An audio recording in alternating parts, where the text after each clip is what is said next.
Hello, everyone. Welcome back to another week of Good Guy Sports, joined by myself, your host for today, Blake Gerke, and our usual cast here, Jackson Gerke, Mike Roby, and Blake Limberger. We've got some great sports topics on deck to get to today.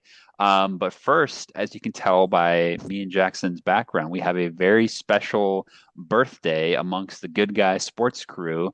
Uncle Mike Roby's birthday, is taking place this week. So, on behalf of Good Guy Sports, we just want to wish you, Mike, a happy birthday and hope you have a great week, a great weekend, and much love from the Good Guy Sports family. Thank you. Thank you very, very much. I'm feeling it all day. It's great. Hey, Appreciate I just want to say 40 looks good, Mike. 40's never looked so it. good, brother. Hey, I'll take it. You got more hair than me at 40, you being 45 than I do at 41, so looking good. Hey, I don't look too, as my favorite philosopher, Dr. Seuss once said, I'm in pretty good shape for the shape I'm in. There you go. There you I go. like it. I Jackson, like did you it. want to wish Mike a happy birthday? Yes, happy birthday to you and Aunt Lori, and hope that you that we wish you well, and hope that you and Aunt Lori have a great birthday dinner, and some and hopefully some new Nationals gear and some gifts and some presents that they'll give you, and hope that and I just want to wish you and Aunt Lori I hope that your birthday goes very well. Thank you, Jack. We're just hoping for a curly W tonight. There you go. There you Let's hope go. so. We'll be rooting for the Nationals for Mike for sure. A birthday victory. All right. Well, I think today for Good Guy Sports, we wanted to start with a recap of the second golf major of 2025, being the PGA Championship, as we mentioned previously, happening last weekend here in North Carolina in Charlotte, Quail Hollow. The winner, probably to not many people's surprise, the eventual winner was Scotty Scheffler. Obviously, he has been racking up the trophies in his golf career as of late. So he was able to pull away from the pack on the final round on Sunday. Scheffler was so ended up finishing 5 strokes above the chasing pack: Harris English, DeChambeau, Davis Riley, et cetera, et cetera. So lots of great golf out there. But one of us on Good Guys Sports, Blake Longberger, if I'm not mistaken, was present at one of the rounds here at Quail Hollow. So Blake, I'll start with you. What was your reaction to Scheffler's victory, and overall, what did you make of the tournament being there in person? So I was there Saturday, and a couple of things. One, going to golf tournaments is great, but I'm gonna tell you what, it's one of the sports where you're just better off watching it on TV. It's like going to a baseball game, and you're only allowed to your visibility is only the left fielder. You have no clue what's going on in the game. But I will say this: we posted up at 11, hole 11, and I wish I was telling a fib when I tell you that 3 to 4 to 5 sets of guys came through, including Scheffler, and I don't think I saw a par the whole time. I think they were bogeying. Everyone bogeyed that hole. It's like they would land on the green and the balls would bounce off and roll off the back. I mean, it's like they had some tough greens. They drawed them out. You could land a ball with an 8 iron on it, and you're still gonna roll off. So I love it, man. I love watching a tough course like that. It played tough, but Scotty, he's just too good. He's too good. Yeah, Jack, I think Scheffler, he just has that consistency, that relentless that he's shown throughout the past couple of years here on the tour. And it was no different at Quail Hollow, was it, Jackson? Oh no, without a doubt. I mean, Scotty Scheffler had like a 5 shot lead heading into the final round, and all of a sudden, I thought that he was going to like slip away or just kind of just suffer from what from what he has from what he had suffered going into the going to what was really going to of this difficulty of how this golf course played out. I mean, think about it. For what Sky Scheffler had overcome, that he was in bars in a jail cell from last year's from Masters PGA Championship from PGA Championship, and that how he had of how uncomfortable he felt going into that, and how of all the highs and the lows of difficulties that he had suffered from what he has been or went through as a career as a golfer from how he's able to overcome from that, and then and then and then of course also suffering the kitchen fire from the holiday break, and that which also was one of them. But then aside from that, now that from all the lessons that he has learned, that he can put that he can move on from it and put that behind, and just and now and now finally winning his third major of his career, of winning the Watermaker Trophy and the PGA Championship. And when I was watching that on TV on TV, that noticing that when I was noticing that my biggest takeaway is that you had to get past the green mile of 15 through 18 holes, which is by far the most difficult played in all of Quail Hollow of the PGA Championship. Now, if I'm not mistaken, they have hosted the President's Cup there and the PGA Tour Signature event there multiple times. It hasn't this year because the Truist Championship, which is their new sponsorship, that got bought out by Wells Fargo as part of the new sponsorship. So that and so this this year the tournament was played at the Philadelphia Racket Club, which is a golf course that my dad grew up with. He can tell you all about it. But Sky Scheffler to me was really by far I thought, we thought Rory McIlroy was going to dominate this golf course, and yet he didn't. So that got me thinking that John Rahm, well, he was right there, and he thought that he was going to close up, and he thought he had it. And Bryson DeChambeau, from my biggest takeaway from this golf tournament, that he, as a big ball striker he has been from leading up into this tournament, that he can throw and put up a crowd in a raucous environment from what he did from his previous from his previous times, and during his career on the Live Tour. And I think that Sky Scheffler overall, from what he has overcome as a golfer, from aside from the kitchen fire and from being arrested in a jail cell last year, to put that behind us, and now finally put it all behind and win the Watermaker Trophy, which, by the way, I watched the trophy presentation, and the top of it like fell off, and trust me, this is nothing new.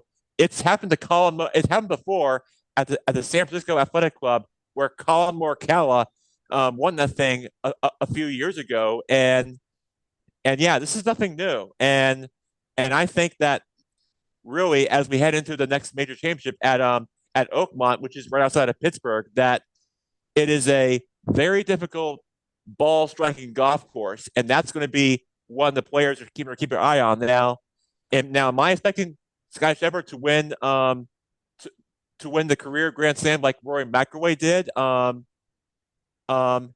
I think he can, but it's not going to happen this year. It's probably going to happen 10 years from now, probably sometime in 2035 when he gets once he gets past that range. I'll put it on my calendar. Oh yeah, within that decade is probably where he's going to be most likely. Well, he's only halfway there. He still has to win the U.S. Right. and the Open. Right. So, right. So, It was a good right. start for him, though, wasn't it? Absolutely, absolutely. And I think that it is. And I think with Baby Bennett and all this, and really his family that he's really put in part of, how his wife was there and his baby Bennett was there for a minute for him as a cheerleader for all his full support for cheering him on, which was really special. And crawling on the floor of while Scott Scheffler was writing his scorecard down, that just says it all. And I think that Sky Scheffler overall as a winner just just really just really just really shows you a lot of how a great golfer it is, especially going up against the competition, which is really why it shows you how it's tough to go up against world number one, which of course Tiger Woods did it many years ago, along with Jack Nicklaus and Ben Hogan, from to name a few. So it does tell you that winning the PGA Championship, out in Blake Lumberger's back hometown of Quail Hollow Golf Club, which he was there on Saturday. That the PGA Championship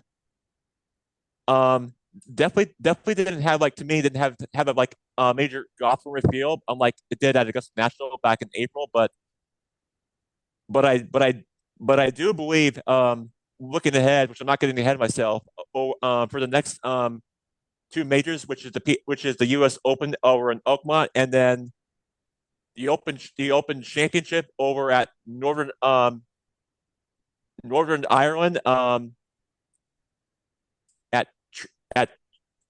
at Royal Troon, I believe. So which will be a home game for Rory McIlroy. So that will definitely so that that will be definitely get a lot of crowd cheering, and a lot of McIlroy supporters, and definitely get a lot of cheering going on for that tournament. But that's like most from now, not to get ahead of myself. But next year,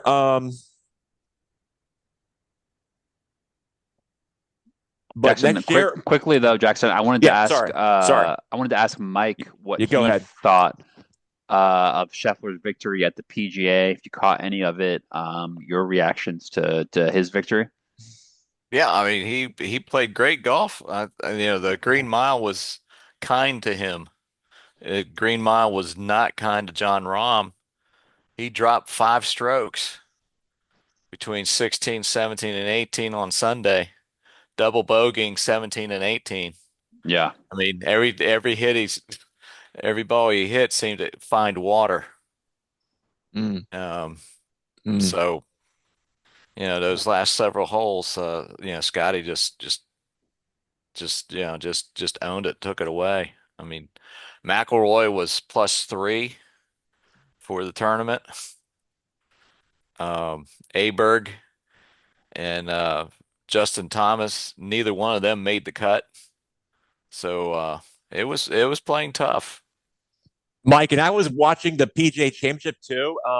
The one thing I noticed about why Sky Scheffler hit a couple of balls in the water is because those balls were covered in mud. Which both, it wasn't just Scotty that hit his ball in the water. It was multiple players. You go back to Thursday or Friday, I believe it was. Yeah, it was Friday. That where Scotty Scheffler and Xander Schauffele and Rory McIlroy both hit their balls in the water, and that tells you a lot. So they're all covered in mud. So that really tells you a lot of how this tournament really played out, especially with the setup at Quail Hollow, which really tells you of how difficult the greens and the trees and how difficult it is to play there. And I would want to play there if I were playing golf. So especially if Blake Lumberger wouldn't want to play there either. So I mean, who wouldn't? It really swings a lot. But next year the PGA Championship will take place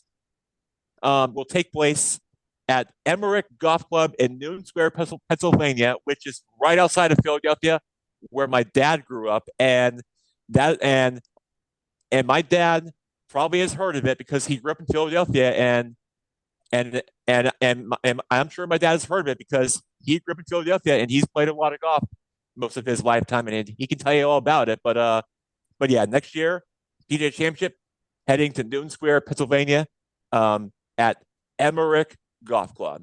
Yeah. You know, the new motto of Philadelphia, Jack? No, no, what's Push that, Mike? on. Push on. Push on, push on. They're all about pushing up there in Philly, and we will get to Yes, that. yes, We'll get to that yes, story. yes. We'll get to that story in a second. We'll get to that story in a second, Jackson. We'll talk Okay. about the NFL news in a second, but first, Okay, hold on. But hold on. No, I was going to say, Blake, that you push on. Well, one of my parents and my dad and I, or mom and I, and shout out to Mr. Greg and Debbie who are from the Philadelphia area. They push on, and we all go to the PGA Championship right around this time next year. So push on, everybody. Like Mike said, push on, everybody. Push on. okay. If All right. anybody's got any tickets, I guess Jackson's a willing recipient. Fair enough. Fair enough.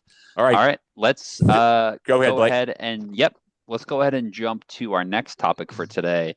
We're gonna do another recap of where we stand in both the NHL and the NBA playoffs. You see myself repping the Hurricanes, Mike as well repping the Hurricanes. We beat up on the Capitals so bad he had to just represent the Hurricanes on today's show.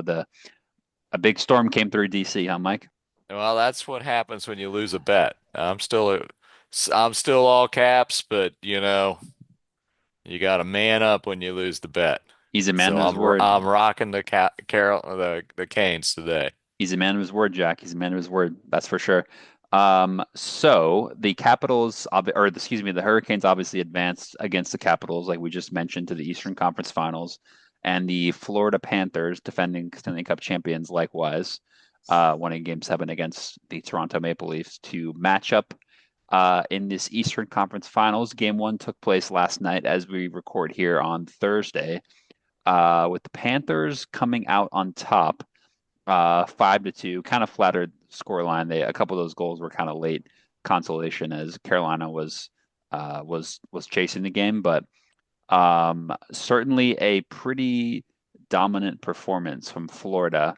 One thing I want to say about this game that I've noticed is I think the Florida Panthers are a really physical hockey team. I think you saw this last year in their run to the Stanley Cup title. We've seen it the same thing this year. This team really likes to assert themselves. They'll hit you, they'll hit you on the boards. They're really physical. They don't give up easy goals. And they really make life difficult for you. And I think Carolina tried to kind of play a Florida Panther style of hockey and be a bit physical, kind of muck the game up a little bit, and it didn't really come off for them. And they ended up going 2 goals down pretty quickly in the first period there. And that kind of set the tone for the game for them, unfortunately, there early. And then, of course, Bobrovsky ended up making some really important saves. I mean, he made a save at one point where he didn't even have his stick with him. He just the puck hit him in the chest as he was just holding his hands out. So he's obviously playing really well this postseason, as you would expect. But certainly, if Carolina wants to bounce back in Game 2, which is tonight as we record here, I think they're going to really have to win that first period. I think a lot of the Hurricanes playoff games so far have been a bit of a slow burn in terms of maybe a scoreless first period, kind of getting their flow into the game. But this Florida Panther team really likes to hit you quick and early, don't they? And I think Carolina was maybe a bit caught off guard by that last night. So I expect Carolina to bounce back and win the game tonight. I think their offensive firepower, Jarvis, Aho, Svechnikov, is going to score goals. So it's just about filling in those gaps, playing good defense. Got to have Anderson as well, making a couple of big saves in the net. But obviously, Jackson, Game 1 didn't go Carolina's way, but you think they'll be able to bounce back well tonight? Well, they better show up, or else they could find themselves down 0-2, and the series could be over because Jarvis and Jackson Blake, well, they better show up and with their high intensity, or else we could be looking ourselves in an 0-2 heading down to South Florida, which you don't want to be in. Trust me, because teams that go up 2-0 in the Stanley Cup playoffs have gone on to win the series.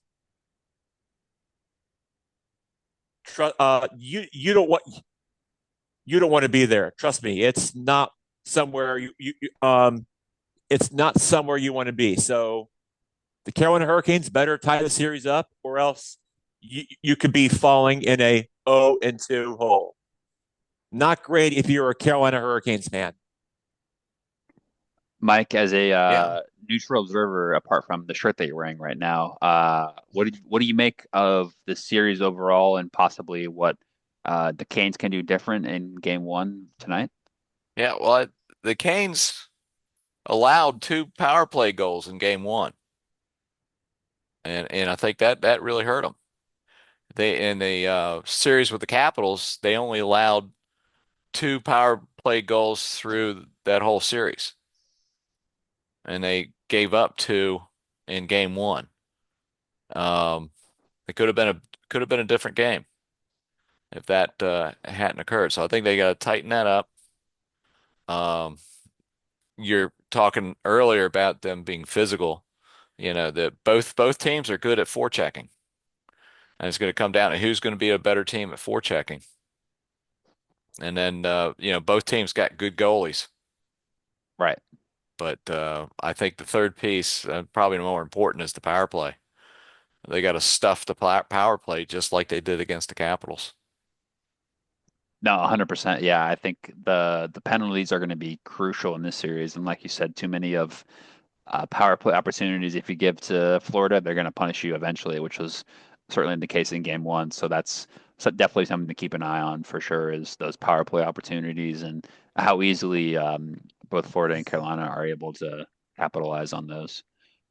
Blake, I know you're rooting for the Panthers here. You've got your Panthers. I mean, excuse me, the Hurricanes. You've got your Hurricanes cap. I think he's rooting for the Hurricanes anyway. I'm pretty sure. So what are you feeling about this series, Florida versus Carolina? It looks like we just lost Blake actually. So after that, we'll come back to him later on that one. I guess he wasn't feeling confident in his prediction. I guess.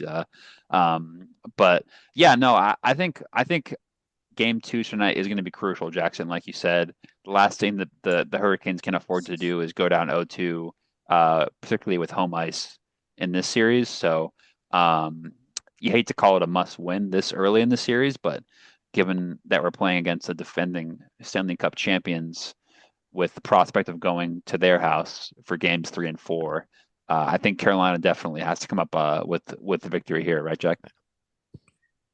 That's right. And you got to have confidence. And think about it, Blake. The Carolina Hurricanes have not won a single Eastern Conference final I know. I saw that series. stat. Yeah. Yeah. And They they've haven't won lost it since they won the since Stanley Cup in back in 2006. 2006. Yes. Yeah, When Rob Bendamore was scored the game-winning goal in Game 7 against the Sabres of Buffalo, and that was the and last time now they. and now he's the coach. Yep, and got to do something about that. But I will lost it. say it's a bit of a misleading stat because we played Florida in the ECF in 2023 and we got swept, but literally every single game was a one-score game or in overtime. So it is a bit of misleading, but you're right. It is definitely a monkey off to get off their back tonight in terms of getting that first Eastern Conference Finals victory since 2006. So a big opportunity tonight. Well, you don't want the Panthers to end up in the Stanley Cup Finals for the third year in a row. No, that would be so. Who did they lose to in 23? Was it Oh, uh it was the Vegas Golden Knights. Vegas? That's right. Yeah, yeah. So, man, I mean, it's hard to stop these Panthers, huh? I mean, they're really the bane of the Eastern Conference right now. They just seem to have that playoff DNA in them. So, I think I think if a team is able to upset the apple cart here, I think it is Carolina, given how well they've played this season and some of the heavy hitters they have. Um, so I'm confident in Carolina. I think with the experience they have, particularly the last two postseasons, I think they're going to carry that into the game tonight. So I'm predicting a Carolina victory tonight, gentlemen. Sounds good to me. Now we should jump to the Western. Yeah, I should. Yeah, I should be. Yeah, yeah. Look, I don't have anything to root for against, but I'm just hoping for a Canes. 7-game series. Yes, Okay, so you think it'll go seven then? Yeah. I do. Yeah, yeah. I mean, if it goes seven, then we got home ice here in Raleigh, right? So that goes in our favor now. Yeah. Um, Okay, I think so. I'll take your word for it. We'll I'll take your see. word for it. We'll see. All right, all right. We sprinted to game seven, so Hmm. keep your watches tuned for that one. Here on Good Guy Sports. So, but yeah, obviously game tonight, 8 o'clock. Definitely be a barn burner here at Lenovo. So, definitely give that one a watch tonight. On the western side of the NHL bracket, the Dallas Stars, also another playoff team, for the past couple of seasons, similarly are taking on the Edmonton Oilers, the defending Western Conference champions as well. So we are seeing a lot of the same teams making it far into the postseason in the NHL. Um, and Dallas ended up having a big victory last night, didn't they, Jackson? They sure did, They Blake. were trailing at one point, 3-1, and they ended Going up into the winning third period, 6-3. Dallas did so, a absolute avalanche of goals, no pun intended, to Colorado there. 5 in the third Um, period. so this Dallas team is looking tough to beat, huh, Jack? What do you think? Yeah. Well, I was watching it with you last night, and yeah, the Oilers were leading 3-1 last I checked until the Dallas Stars. Well, they were on the power play and they tied it like in the third quarter, and then they just come from behind and overcame from all of it, which is really crazy and surprising if you really think about it. The Stars, well, Skinner, their goaltender, they had all the momentum except the Dallas Stars just showed no quit on them of their head coach Peter Gerard, and those guys just really stepped it up, and that's you think about it. Dallas had lost all of all their game ones in the previous round of the Stanley Cup playoffs. Well, they flipped the script and they turned and and they won the game and turned around. They won the game and did it in dramatic fashion. And yeah, the Dallas Stars, yeah, they're off to a great 1-0 start, but very far from over. But the Dallas Stars, yeah, they yeah, well, Connor McDavid did all they could. It just was their off night for Connor McDavid. They'll bounce back. I think they'll learn from this and go back to the coach's film room from this for those fans up in Edmonton.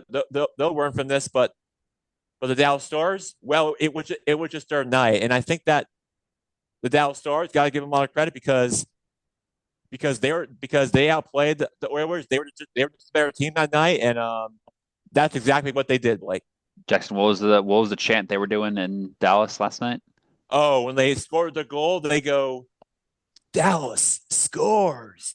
Dallas scores. That's Score. scores. That's what they were doing every time like the team scores a goal. That's what they do. Oh, they So scored a lot of goals last night, didn't they? Yeah, they they scored sure enough six of those did. buggers, eh? Oh yeah, you betcha. Mike, what'd you make of that game, and what do you make of this matchup overall?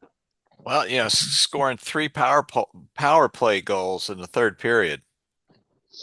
Um, I mean that says a lot. They hadn't done that very well in power plays beforehand, but interesting.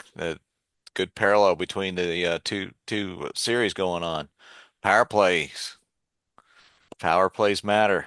It's crucial. It seems like an obvious thing to say, but you get a lot of penalties in these playoff games. Things get physical, mistakes happen, Hmm. and if the teams that are able to really capitalize on that are the ones that end up benefiting the most. So I think that will be no different in these two conference finals matchups. That's for Yeah, sure.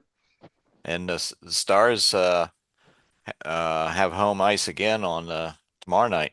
Right. So You yeah, I sure mean, do.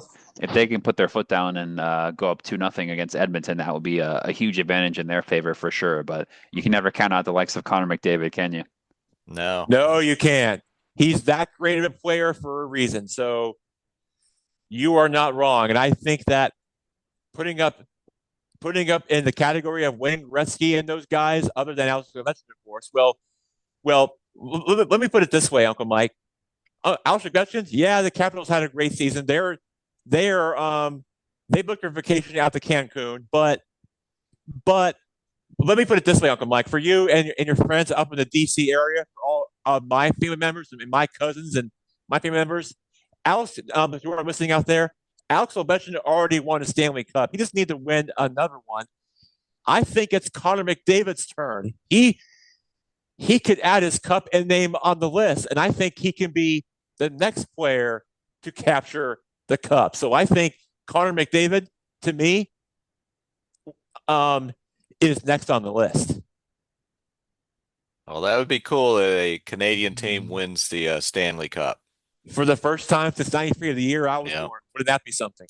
That would be something. Edmonton came close last year, didn't they? And they sure looks did. Like they've got a chance to get back to the Cup final this year as well. So I think, certainly Canada will be rooting them on. That's for sure. So I would expect we're going to see more of Edmonton. This is not going to be a straightforward series. We have very, very few series are, cookie cutter straightforward, particularly when we get to this conference final series in hockey. So I would expect both these series to go at least 6-7 games. So we have far from heard it all from Edmonton or Carolina here as well. So I think we're going to see some long conference final series here on both sides of the bracket, in my opinion. Oh, I think you're right. Both series are going to be tremendous.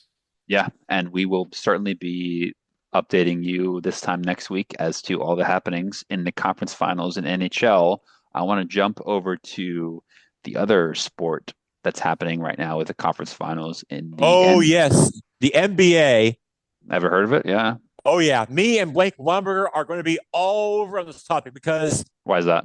That's right. Jump in here, Blake, because what I watched last night for the Pacers Knicks game was so nice. Was really off the charts, and Tyler Huberton really got the lucky bounce and sent it to overtime. He thought he was going to tie Reggie Miller, except it wasn't a game-winning free. It was a two-pointer instead of the three-pointer. So that doesn't count, but at least it went into overtime. And hey, Jack, I think they're still alive. Yeah.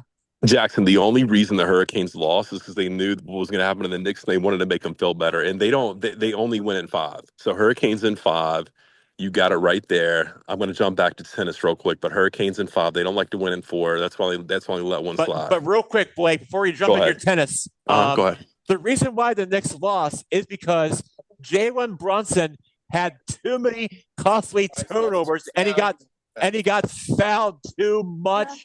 And Tyler Hamilton really showed up. The Pacers are very sneaky, and the Knicks are, you guessed it, they're not chokers. They got to give the Pacers a lot of credit, and they won that game. And the reason why the Pacers won is because, listen to this, Blake. I know you had to get back to tennis, but the Pacers were very sneaky because they beat the Bucks in the first round, beat the Cavs in the second round, and the Pacers, well, they have veteran and American players for the Olympic roster, and they found a way to win. That's all I have to say, Blake Momberger. Jack, you're not far from Raleigh, and there was a great coach back in the day that said, "Survive and advance, baby." And I'm gonna tell you this right now: if I'm the Knicks coach, because that was one of the worst game losses, I'm calling Rory McIlroy, and I'm bringing him in, and I'm saying, Rory, you tell my team what your caddy told you when you missed that 4-foot putt to close out all the majors. That's who I'm bringing in, man. Am I crazy? No, you're not wrong. I think psychology, Rory McIlroy has got to save the New York Knicks. Who would have thought it? Stephen A. Smith and all the Sting and all those celebrities and all those celebrities up in Madison Square Garden, and all of those other people out there, such such as among others, Ben Stiller, such as Ben Stiller and Timothy Chalamet, Timothy Chalamet Spike Lee.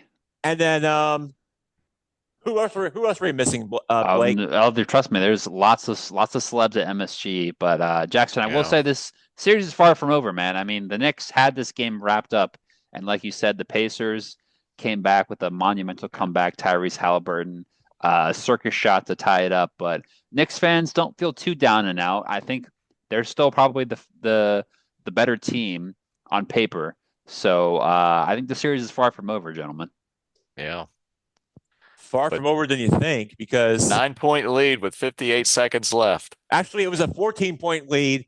Teams are like with 2 0 minutes and and 51 14. seconds. Yeah, 0 Crazy, and 14 craziness. in the NBA.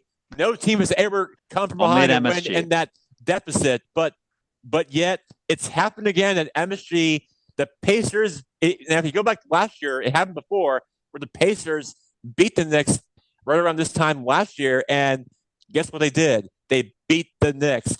Only this time it was in Indy at the Bankers Life Fieldhouse Arena. So it tells you a lot of how the Pacers are very sneaky and good, and yeah, the Knicks fans and celebrities should be on notice, because they and Tracy Morgan and those fans and who are at MSG. That's what I was thinking of too. But Yep. Especially for those fans who are Knicks fans and celebrities should be put on notice, because the Knicks, and if I were Stephen A. Smith and those Knicks fans who are listening out there, that they should be worried and panic mode, and that in Stephen A. Smith's words, not going to take it from the boards. I want to put it in that way, but they got outplayed, and Right. Jalen Brunson and Carpenter Towns just did all the I mean, in the fourth quarter they were doing their job, and they were doing all they could, except the Pacers just showed no quit, and they went on a little run in the closeout overtime right in the final stretch of the fourth quarter, and it just tells you a lot of how at MSG yet again that the Knicks just seemingly cannot close the game out because you can't even close it out because of how the Pacers just really just were coming off the bench and just were making those big plays and making things just too easy with all those layups and dunks, and just were all over on Carpenter Towns and those Knicks. Just, I'm with Blake Weinberger that they should really bring Rory McIlroy back into the crowd and back at MSG, so that the Knicks can find their way to turn this thing around, or else, if you fall to 0-2, your season's going to be over, and the season's going to be over, and your team's going to be packing your bags and taking a vacation out to Cancun. So you don't want to. So you don't want to go to Cancun, do you? No, you don't. You don't want to go there. So you Not don't. in May. And so you gotta take care of business and take care of game two, or else your season is over. You're going to a place that you're going to be uncomfortable with, Cancun. So gotta take care of business in game two on Friday night. Yeah, absolutely. And I think this series is obviously Mike's the sports historian here on the show. We got to go back all the way to the 90s with the likes of Reggie Miller and the Indiana Pacers taking on the New York Knicks. We even saw Halliburton last night after he made the shot doing the famous choking symbol that Reggie Miller did. The Pacers lost that series too when Reggie Miller did that. That's right. Yeah. It's such a famous series. So the Pacers will obviously have that history at MSG in the back of their head. So yeah, this is going to be this has setting up to be an all-time classic series here from the looks of it. But you got to give a shout out to Aaron Nesmith though for throwing up 6 3-pointers in the fourth quarter. Absolutely, yeah, he was clutch. I mean, you know.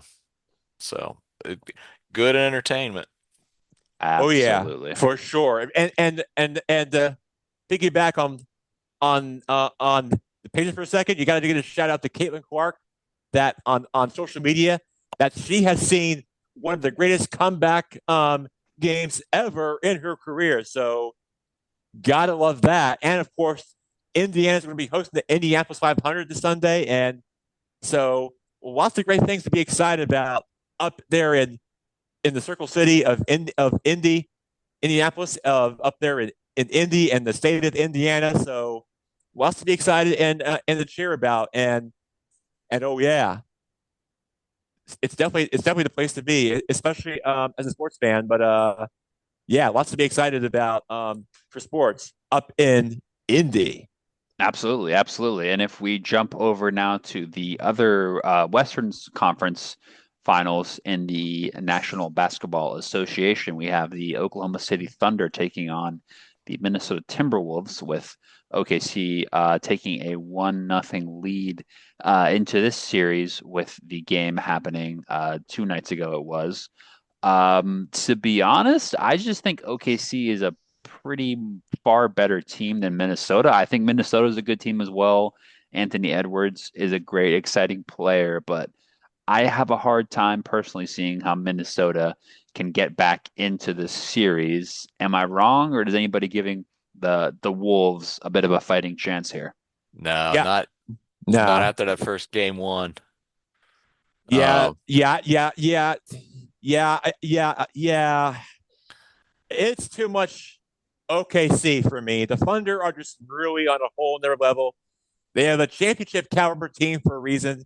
They are just like they have a group of guys and veterans on this team that just are hard to stop. So I'm with you, Mike. The Thunder are just the OKC Oklahoma City Thunder are just the OKC Thunder are just on a whole nother level. They're a championship team for a reason. So I'm with you, Mike. Although although Anthony Edwards is the most dominant player of the Timberwolves by far for the entire postseason, you definitely got to enjoy and got to give him a lot of credit for respecting of that from what he did um, this year on the team for the Timberwolves as by far one of the best dunkers in the NBA that we've ever seen. But yeah, I'm with you, Mike. I've got OKC winning the series. Um, Possibly this one's. I so I think the next Pacers game is going to be going to a 7 game series. Well, the Oklahoma City Timberwolves Thunder OKC Thunder game. That's going to be a very quick series. So I've got the Oklahoma City Thunder winning this game and series pretty easily. Yeah, listen, I can't disagree with that. I think we have to give credit as well to the recently crowned NBA MVP, Shea Gilgeous-Alexander. So he'll be looking That's to right. add an NBA Finals championship to his already NBA MVP title right now for OKC. So a pretty impressive season put together from him as well. So yeah, I think we'll be definitely interested in keeping a keen eye on that series as well, seeing if Minnesota's able to get back into it. But sounds like we're all pretty bullish on the Thunder. yeah, Um, they're the only number one seed left. that's right. Yeah, That's yeah, that's right. right. Yep. That's right. It's been a season of upsets so far, hasn't it? Yeah, Sure has, with Denver going down and the defending champion Boston Celtics going down. Cleveland. Sorry, Cleveland. yeah, oh yeah, the Cleveland Cavaliers got upset by the Indiana Pacers, like I mentioned before when I was talking and shouting to Blake Lumberger about it.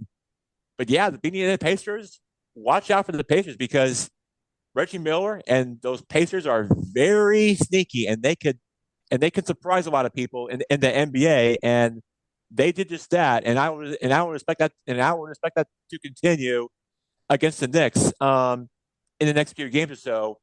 And that's very concerning if you're a New York Knicks fan, especially to Stephen A. Smith, which which you're listening, which I know you are, that if your team falls to 0-2, that you are going to that this team that you are going to be having a heartbeat and disgusted and feel a little bit more devastated and disgusted from and heartbreaking and a really bad heartbeat is what he's going to be dealing with if the Pacers are continuing on this run and make it a 2-0 series. So, yeah, very concerning and very concerning if you're a New York Knicks fan out there who are listening to their show. So, got to win that game on Friday, or else they're going to be packing their bags going to Cancun.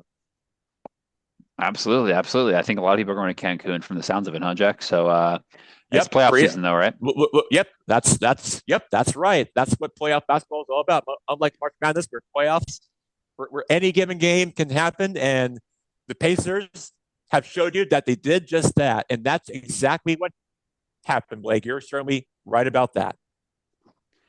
All right. Well, we've got a bit of time left. So I think we teased it earlier with all this talk of pushing on.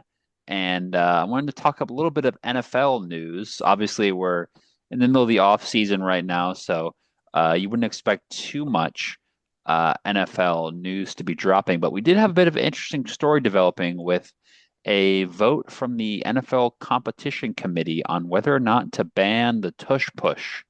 I'm sure most people are aware the Tush Push, popularized by the Philadelphia Eagles as a quarterback sneak play where the offensive line is generating low power and Jalen Hurts in this case being the quarterback is sneaking the ball for a short gain. And I have a stat here: the most of the push sneak plays since 2022. The third place team. Yeah. Is the Bears at 16. The Bills have run it 55 times since 2022, and by far in first place. Yeah. The Eagles 108 times since 2022. But the difference, though, Right. like just for our listeners, Uh-huh.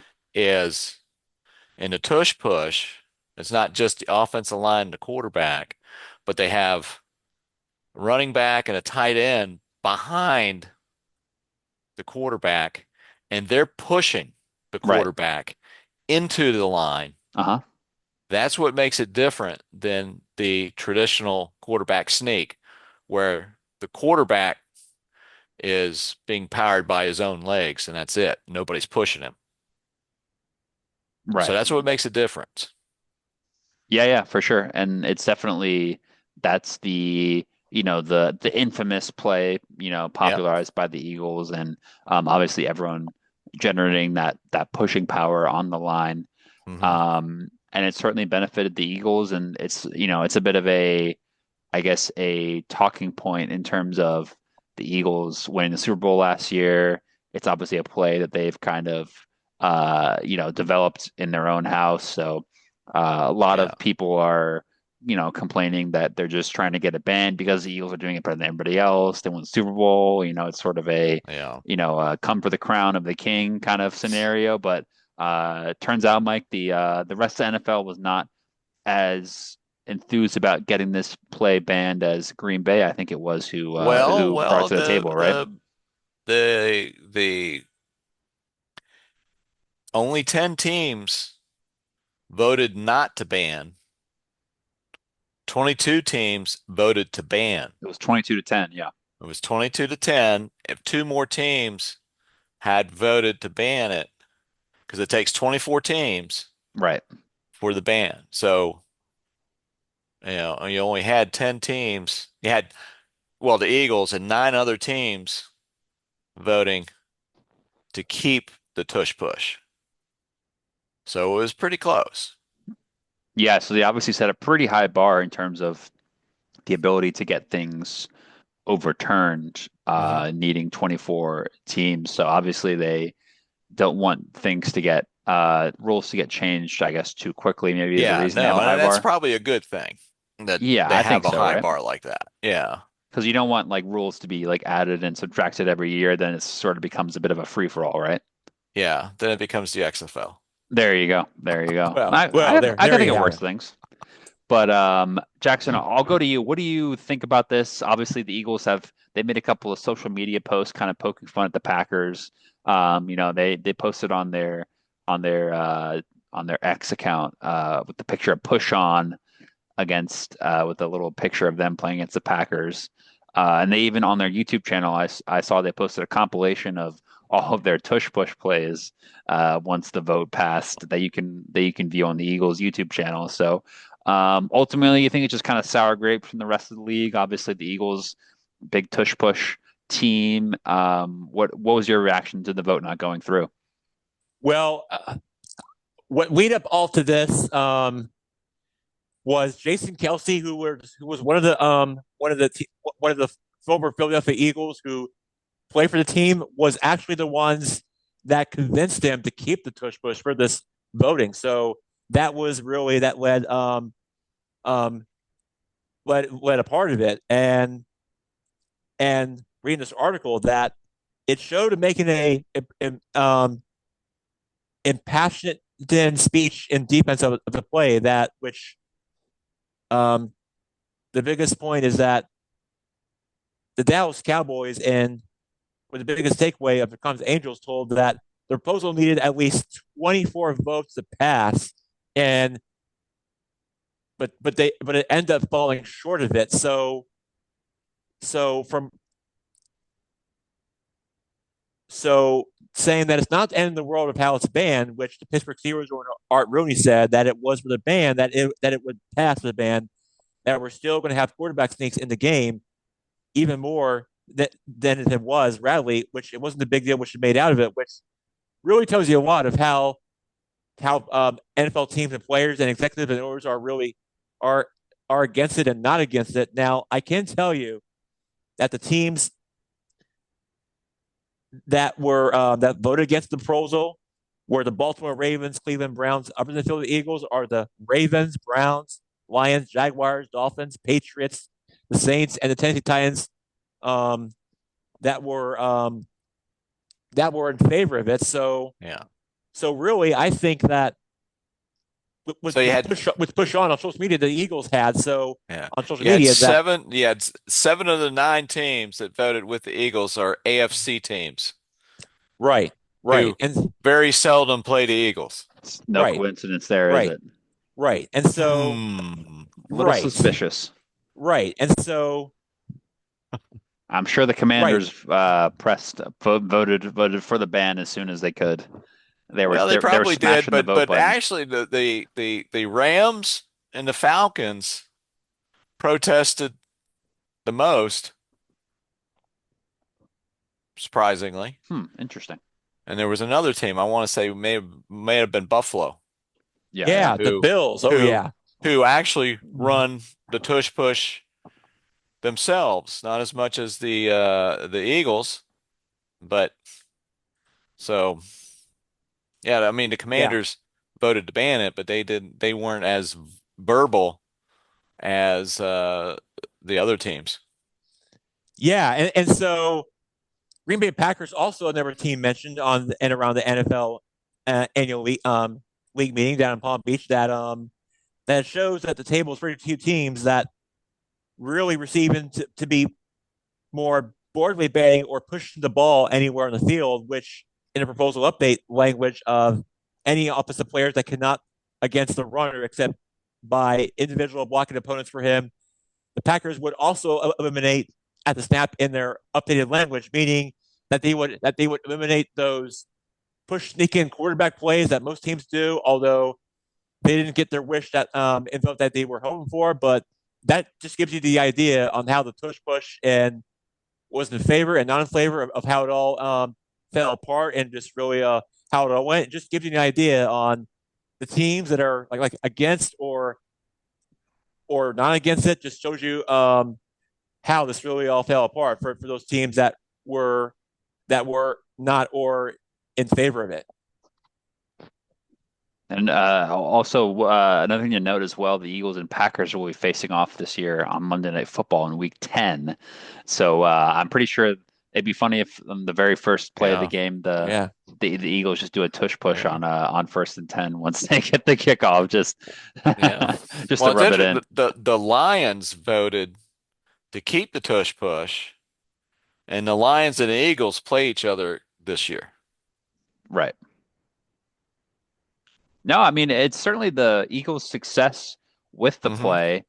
I mean, the Eagles were so successful with the play that an opposing team filed a motion to try to get the play Yeah. banned with the NFL committee. So that makes you think, why doesn't anybody else try to replicate it? If it's such a good play, if Green Bay is so offended by the tush push existing, like I get it, like Jalen Hurts is a running quarterback, he's a big guy, he's able to do it, but Hmm. like if it's so much of a competitive advantage that they feel they have to raise to the competition committee, why don't they just try to do a version of the play themselves? Like to me, it's all sour grapes about a team that just won a title, in my opinion. But what do I know?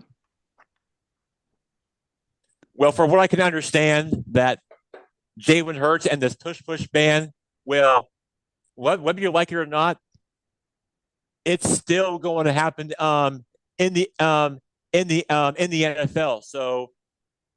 Regardless, it's still going to they're going to run the play, and I think that as a fan, you should be really excited about that they're going to keep it. But at the end of the day, they're going to keep the tush push, and I think that so that the Eagles fans who are watching our show, who are listening, got their wish, and I think that they are feeling very excited after how the final votes fell apart and how it all went through. So yeah, Philadelphia Eagles fans, celebrate all you want. You got your wish, and the tush push is is um is still alive, and it's still going to be happening.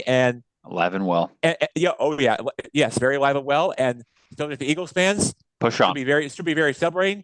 They will push on, and like you said Indeed, they will. earlier, and indeed they will. And the Eagles fans, they just got their wish, and then the two push ban is no more. It lives on, and the Eagles fans will get to celebrate after how it unfolded. So the tush push lives on. Now, another NFL before we got a couple minutes left here before we wrap up, but another interesting NFL news item we should recap, Jackson. We obviously got a bit of an eye on the Bay Area. The Brock Purdy signed a 5-year, $265 million extension with the 49ers, keeping him over there in the Bay Area. I just wanted to get your reaction to that deal, Jackson. Oh, he's making millions of dollars, probably even more than buying a fancy car or a house or whatever. I mean, I think he can buy a new car. Yeah, oh, or if not, he can buy $1 million he might get an electric car. mansion out there. Yeah, for living the life out there in the Bay Area. Yeah, why wouldn't you? And probably $1 million mansion or house out there in the country or in the or probably in the probably out there in the country on the rural area of the Bay Area, or if not, probably in the more tropical Pebble Beach area. I'm guessing that's probably and part of that oceanfront there. That's probably my best guess. But yeah, I mean, when I heard about this news, I didn't know much about it. But yeah, I mean, staying put in the Bay Area for paying all this millions of dollars of bucks. Yeah, great for him. I think Kyle Shanahan found his starting quarterback, and I think that really playing with George Kittle and George Kittle and all your other um 49er playmakers, star players that hit your targets for being your star quarterback, really really your team. And especially if you're a 49ers fan, you should be very excited about this because I think Brock Purdy, with his teammates that he has, along with targets, especially with George Kittle, feeling very excited and thrilled after the news that he got for his starting quarterback. yeah, Brock Purdy to the 49ers. Yeah, I'm not surprised. I do think I do think that he finally got his wish for those who are 49ers fans, especially out there for the fans out in Santa Clara in the Bay Area. And yeah, with Brock Purdy now with the 49ers, with Brandon Ayuk and Debo, I mean Debo's not there anymore because he's now plays with Uncle Mike's Commanders, but with George Kittle and Brandon Ayuk, got to be feeling very excited and thrilled about the news after the money that he got paid. So yeah, if you're a 49ers fan, you got to be excited and thrilled that your quarterback just got paid millions of bucks and money that he finally that he finally gets to stay as a 49er in the Bay Area. But yeah, but but yeah, but yeah, Good news for the Niners, yeah.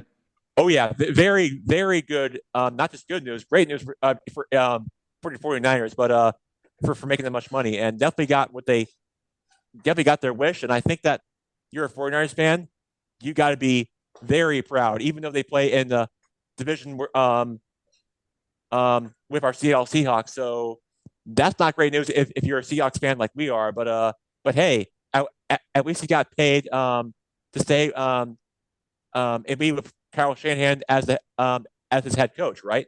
Yeah, absolutely. Absolutely. Yeah, definitely. We'll be getting more and more NFL news as we get closer and closer to the season. But we are just about out of time here on Good Guy Sports. So I just want to thank Jackson and Mike for joining us. And we wanted to wish, again, Mike a very happy birthday. Even though it's 2-1 of the Braves right now at the end of the first, I will be hoping the Nationals get one over on our Braves today just for you, Mike. So hope I'll Well, be thank you. I'll be rooting for that in the end. But I just want to say thanks everyone for listening and watching to this week of Good Guys Sports, and we'll be back again next week with another great episode. So thank you everyone, and have a great weekend, a great long weekend for the holiday. Thank you. Happy birthday, Uncle Mike, and happy Thank you. Memorial Day to everybody. Woohoo. Woo!